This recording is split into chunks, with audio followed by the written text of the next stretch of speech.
एक बार फिर से आपका स्वागत है। चूरू लोकसभा सीट की 8 विधानसभा क्षेत्रों में हुए मतदान के बाद अब 13 प्रत्याशियों के भाग्य का फैसला 4 जून को सामने आ जाएगा। चूरू के राजकीय लोहिया कॉलेज पहुंची वोटिंग मशीनें कड़ी सुरक्षा के बीच मतगणना केंद्र के स्ट्रांग रूम में रखी गई है। ईवीएम की सुरक्षा को लेकर त्रिस्तरीय सुरक्षा व्यवस्था की गई है। परिसर में सीआरपीएफ, आरएसी और पुलिस के हथियारबंद जवान तैनात हैं, तो वहीं परिसर में लगे 2 दर्जन से ज्यादा सीसीटीवी कैमरों से भी नजर रखी जा रही है। यहां पर प्रशासनिक अधिकारियों को भी रजिस्टर में एंट्री करने के बाद ही प्रवेश दिया जा रहा है। वहीं पहले चरण में झुंझुनू लोकसभा सीट का चुनाव मतदान संपन्न होने के बाद प्रत्याशियों की किस्मत ईवीएम में कैद हो गई। झुंझुनू मुख्यालय स्थित सेठ मोतीलाल कॉलेज परिसर के ईवीएम और वीवीपैट कड़ी सुरक्षा में स्ट्रांग रूम में रखे गए हैं। ईवीएम और वीवीपैट की सुरक्षा को लेकर कड़े इंतजाम है। सेठ मोतीलाल कॉलेज परिसर में त्रिस्तरीय सुरक्षा घेरा है। चप्पे चप्पे पर पुलिस की तैनाती है।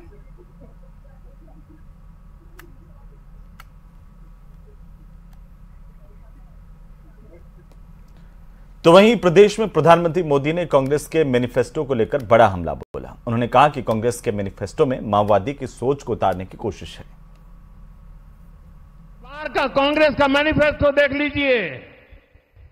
कांग्रेस ने अपने मैनिफेस्टो में जो कहा है वो चिंताजनक है, गंभीर है, और ये माओवाद की सोच को धरती पर उतारने की उनकी कोशिश है। उन्होंने कहा है कि अगर कांग्रेस की सरकार बनेगी तो हरेक की प्रॉपर्टी का सर्वे किया जाएगा। हमारी बहनों के पास सोना कितना है उसकी जांच की जाएगी, उसका हिसाब लगाया जाएगा। हमारे आदिवासी परिवारों में चांदी होती है, सिल्वर कितना है उसका हिसाब लगाया जाएगा। सरकारी मुलाजिमों के पास कितना जगह है, क्या है, पैसे कहाँ है, नौकरी कहाँ है, उसकी जांच की जाएगी। इतना ही नहीं, आगे क्या कहा है, ये जो गोल्ड है बहनों का और जो संपत्ति है ये सबको समान रूप से वितरित कर दी जाएगी। सबको वितरित कर देंगे।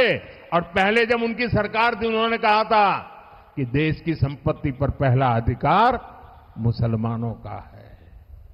इसका मतलब ये संपत्ति इकट्ठी करके किसको बांटेंगे? जिनके ज्यादा बच्चे हैं उनको बांटेंगे। घुसपैठियों को बांटेंगे। क्या आपकी मेहनत की कमाई का पैसा घुसपैठियों को दिया जाएगा? आपको मंजूर है?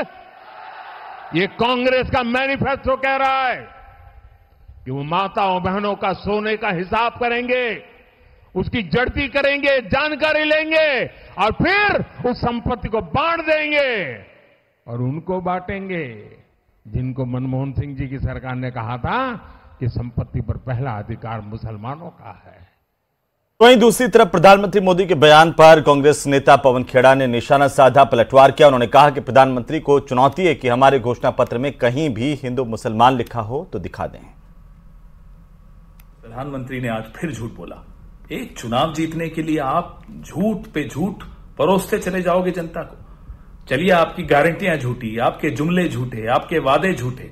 अब देश को हिंदू मुसलमान के नाम पर आप झूठ परोस कर बांट रहे हैं। कांग्रेस के मैनिफेस्टो में कहीं भी, मैं ये चुनौती करता हूं प्रधानमंत्री को, कहीं मुसलमान या हिंदू कोई इस तरह का शब्द हो तो हमें बताएं और ये चुनौती स्वीकार करें, नहीं तो झूठ बोलना बंद करें। कांग्रेस के मैनिफेस्टो में न्याय की बात की है। वहीं लोकसभा चुनाव में 100% मतदाता अपने मताधिकार का प्रयोग करें। इसी उद्देश्य से जिला निर्वाचन पदाधिकारी के निर्देश पर मतदाता जागरूकता को लेकर स्वीप कार्यक्रम के तहत विभिन्न गतिविधियों का आयोजन किया जा रहा है। रविवार को अजमेर में स्वीप के तहत रैली निकाली गई। इस रैली के माध्यम से मतदाताओं को जागरूक किया गया। का आयोजन किया जा रहा है। मतदाता जागरूकता को लेके 26 अप्रैल 2024 को ये जो वोट डालने के लिए यूथ को जागरूक की गई आज ये जो मानव श्रृंखला है वो कलेक्ट्रेट से होती हुई कलेक्टर भवन तक जो बंगला है मैम का वहाँ उसके आगे तक ये पूरी जो आप देख रहे हैं मानव श्रृंखला के रूप में यूथ को जागरूक करने के लिए सड़कों पर निकली है। और सड़कों पर ये लिखवाया गया है उत्तर विधानसभा क्षेत्र की स्वीप टीम के माध्यम से एवं